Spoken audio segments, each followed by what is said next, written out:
presenting my persuasive speech. On average, about 32 to 100 Americans are killed with guns and 100 more are shot and injured every day.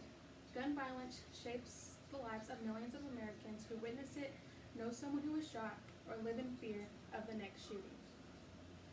Your neighbor or friend could be the person that walks into a school and shoots your children because we didn't watch our concern. Because as a whole, we did nothing to change the problem. So what exactly is gun violence and how can it help us? Today I will discuss some of the shocking statistics, sad stories, and why we should take action to stop it.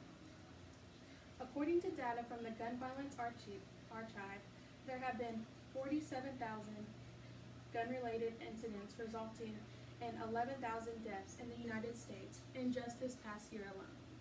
Out of those 47,000 deaths in the United States, 340 of them were mass shootings.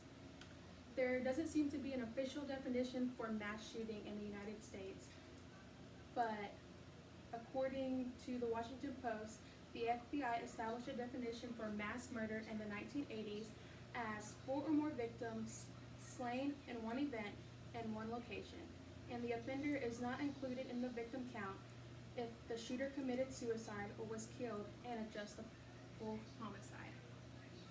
These mass shootings have happened from schools to concerts and even nightclubs. Out of all the gun-related incidents, a handful of them are just plain incidents themselves or even suicides by kids and teens. Out of all the gun-related incidents, 1.7 million children live with unlocked loaded guns. 1 out of 3 homes with kids have guns. Kids do not know the difference between real and fake. When having access to these weapons, kids believe they are just toys. It has sadly caused many deadly accidents. Teenagers, or just people in general, who gave access to these weapons have also been prone to have higher suicide rates or attempted suicides. One of the biggest arguments in the U.S. is that guns don't kill people, people kill people. This statement in some ways are true, but if a person has access to the gun in the first place, there would be no harm. According to CNN, the deadliest mass shooting occurred October 1st, 2017, resulting in 58 deaths. In Las Vegas, a 64-year-old Stephen Padlock of Mesquite, Nevada, sprayed gunfire on a crowd of 2,200 people at a concert from the 32nd floor from Mandela Bay Resort and Casino, killing 58 people and injuring almost 500. Witnesses say the gunshots lasted between 10 and 15 minutes. Officers breached Padlock's hotel room to find him dead. Authorities believe Padlock killed himself and that he acted alone and have no reason onto why he did what he did. Imagine just going to a concert or to the movies or heading to school, all the simple places you wouldn't think anything bad would happen. You're just trying to have fun or learn, but end up in a deadly, frightening situation. Gun violence has made us terrified wherever we may go. Nobody feels safe anymore, even at places you think you should. It has caused people to always keep their guard up. I have a death rate. The highest death rate is in Louisiana, and they have the lowest number of firearm law provisions. In California, it has the most firearm deaths, but a low population, adjusted to 2.8 per 100,000.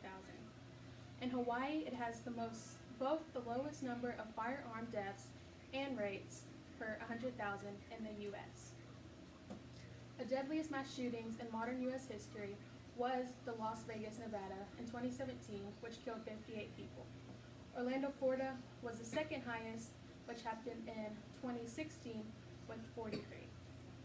The lowest was in Edmond, Oklahoma in 1996 with 14 people killed. So why should we take action? Time and time again, we are heartbroken by the news of another mass shooting.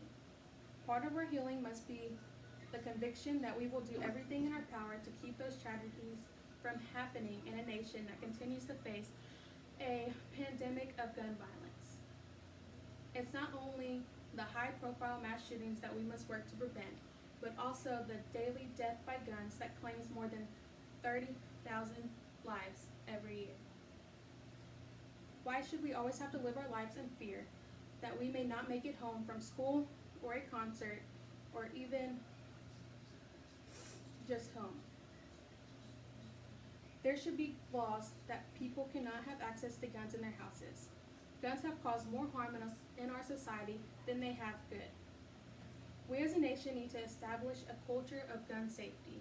As the nation on earth with the most guns, we must make sure our people are safe. I hope everybody can learn something from this and take action to help our nation be a safer place to all people. Gun violence is sadly real, and it's a scary thing of how many people have access to guns and how many people die each year because of it. People need to realize that it's not just because of the person that people die. We also have to blame the weapon and how they even have access to it. Thank you.